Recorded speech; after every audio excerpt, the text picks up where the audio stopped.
The elevator stops so hard your teeth click together. 1 second you're looking at your reflection in the brushed metal doors, fixing your jacket before work. The next second the floor jerks, the lights flicker, and everything goes still. Not normal, still. Wrong, still. You grab the handrail without thinking. For a second you expect the elevator to start moving again. It doesn't. The overhead light hums. The fan spins slowly above you, but the elevator stays frozen between floors, like the building forgot what it was doing. You press your floor button again. Nothing.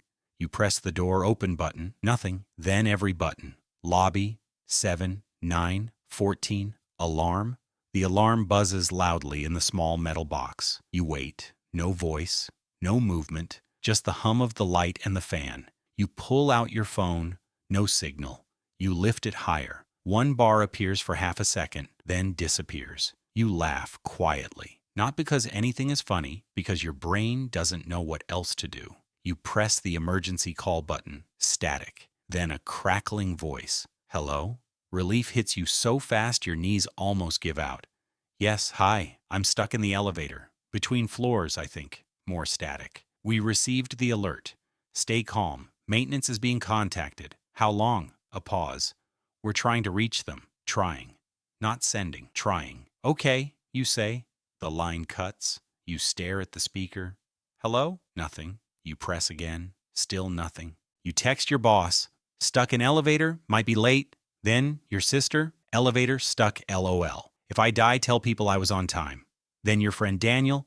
If I don't make it, delete my browser history. All 3 messages sit there unsent. No signal again. You slide down the wall and sit on the floor. The elevator smells faintly like metal and cleaning chemicals. You check the time. 8:14 a.m. This is annoying, you tell yourself. Just annoying. You stand again because sitting feels like giving up. You bang on the doors. Hello? Your voice echoes back at you. Then faintly, somewhere outside the steel, you hear footsteps. You hit the door harder. I'm stuck in here. A muffled voice answers from somewhere beyond the shaft. You press your ear to the door seam. Can you hear me? Stay there. You almost laugh. You had no plans to leave. The footsteps move away. You check your phone again. No signal. 9:03 a.m. The lights flicker. Your stomach drops. Then they stabilize again. But now the fan sounds weaker. Not off, just weaker. 5 minutes later, you take off your jacket. You press the emergency button again and again. Finally, at 9:11, the speaker crackles. This is building security. We are aware of the situation. Okay, great. When are they getting me out? Pause. There appears to be a wider electrical issue affecting building systems. What does that mean? Backup systems are active, but elevator reset is not currently possible. You stare at the speaker. Not possible? We are working on it.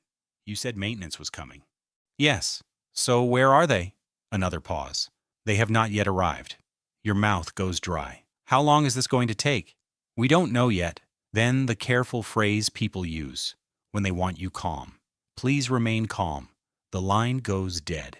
You turn slowly in the elevator. 3 walls, 1 door, 1 camera in the corner. Outside the building, people are starting their day. Coffee machines, meetings, emails, phones ringing. You are 10 feet away from all of it, sealed inside a metal box. At 10:02, one of your texts finally sends. Your sister replies immediately. What? Stuck in office elevator, you type? Are you okay? Yeah, just annoying. That part is no longer true. Your boss texts, understood, keep me updated. You laugh, keep him updated, like you're waiting for a delayed train. Battery 63%. You stop texting. The phone may matter later. Around 11 a.m., you get thirsty. Not desperate thirst, just enough to notice. You search your bag, laptop, notebook, pens. An apple. No water. Of course no water. You eat half the apple slowly. You save the other half. You're not sure why. At 11:40, the speaker crackles again. Are you all right? Yeah, just thirsty. How much longer? We are still waiting for the technicians. You said that 3 hours ago. Silence. Then the voice softens. The entire block experienced a power fault this morning. Several elevator teams are responding across the area. So, I'm waiting because the whole city broke. More or less? You lean your head against the wall. Finally, an honest answer. You give your sister's phone number so security can notify her. The afternoon stretches strangely. Too slow when you watch the clock. Too fast when you drift into thought. At noon, the lights flicker again. At 12:17, the fan stops for 6 seconds. 6 seconds is nothing in normal life. Inside the elevator, it feels like eternity. Then it starts again. You sit on the floor and cover your face. This is the first moment you feel real fear, quiet fear, the kind that sits in your chest and stays there. By 3 p.m., the air feels warmer. Maybe it isn't. Maybe it's just you. Your shirt sticks slightly to your back. You remove your shoes. Your phone battery drops to 49%. At 4:26, you hear voices again outside, louder this time. You jump up. "Hey, I'm in here." "Yeah, we know," someone shouts. Relief floods your chest. Then another voice. "We're checking the shaft position." You don't like the word shaft. For 20 minutes, you hear tools and instructions outside. Hope enters the elevator so quickly, it almost changes the air. You stand the whole time, waiting, listening. Then suddenly the sounds stop. You wait. 1 minute, 3, 7. The speaker crackles. "We will need to continue in the evening." You stare at it. What? "The technicians require additional equipment." "No, you can't just leave. We are not leaving the situation unattended." "That is not the same thing." Silence. Then the quiet reply. "We are sorry. Sorry." You punch the wall once. Then again. Then you stop. You slide down the wall. Outside the building, evening begins. Inside, the light hums. Your battery drops to 41%. A thought arrives slowly. You might be here overnight.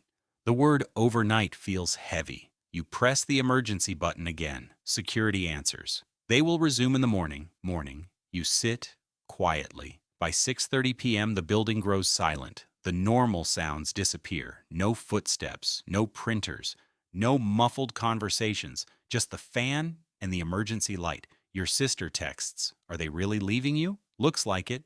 "I'm coming there." "No, stay home," you reply. "Why?" "Because I need one person not panicking." Her reply comes later. "Okay, phone on." At 7 p.m., thirst becomes real. Your tongue sticks slightly when you swallow. You chew gum to trick your mouth. It works for a while. Then the dryness returns. At 8 p.m., the lights go out completely. Darkness drops like a lid. Your chest tightens. Then the emergency light turns on. Dim yellow, enough to see shapes. You breathe slowly. The fan is still running. That matters most. You fold your jacket into a pillow. You sit with your back against the wall. Just get through the night. At 9:40, your sister texts again. "Security said technicians at 7 a.m. a time." You reply, "Okay, tell Mom I'm staying with coworkers." "Already did." You close your eyes. Sleep comes in short, strange pieces. Your body jerks awake whenever a pipe clangs. Once you dream, the doors open. When you wake, they are still closed. Your mouth feels like paper. Your back aches. At some point, the fan stops for 5 seconds, then starts again. Morning arrives with voices, tools, metal scraping. You sit up immediately. "Hello, morning, we're here." Relief almost makes you dizzy. You check your phone. 7:05 a.m. Battery 19%. The night is over. People are here. For the next hour, you listen to everything outside, every tool, every instruction. Hope makes waiting harder. At 8:10, the speaker crackles. "We may open the doors partially and assist you out." "Fine, let's do that. Stay calm and follow instructions."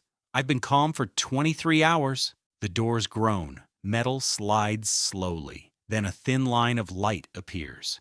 Real hallway light. You step forward instinctively. "Back up," someone says. You step back. The gap widens another inch. Cool air slips through. "Okay," a man says.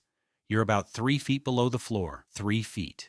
After everything. "We'll help you climb out." The opening widens. Boots appear. Then gloved hands. Then a face looking down. "We've got you." You grab the edge of the door frame. Your legs shake slightly. One technician grabs your arm. Another grips your shoulder. "Step up." You lift one foot. Your knee hits the hallway floor. Then another pull. And suddenly you are out. You stay on your hands and knees for a second, breathing hard.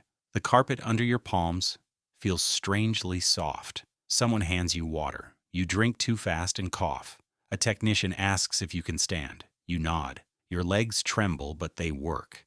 A security guard starts explaining electrical fault, backup systems, delayed technicians, reports, apologies. You barely hear him because at the end of the hallway there is a window. Morning sunlight. You walk toward it slowly. Your phone vibrates. Your sister calling. You answer. "Hey," your voice cracks. "Are you out?" she asks. You look at the sunlight on the glass, at people walking on the street below, at a delivery truck unloading packages. "Yeah," you say quietly, "I'm out." The ride that should have taken 12 seconds lasted 3 days.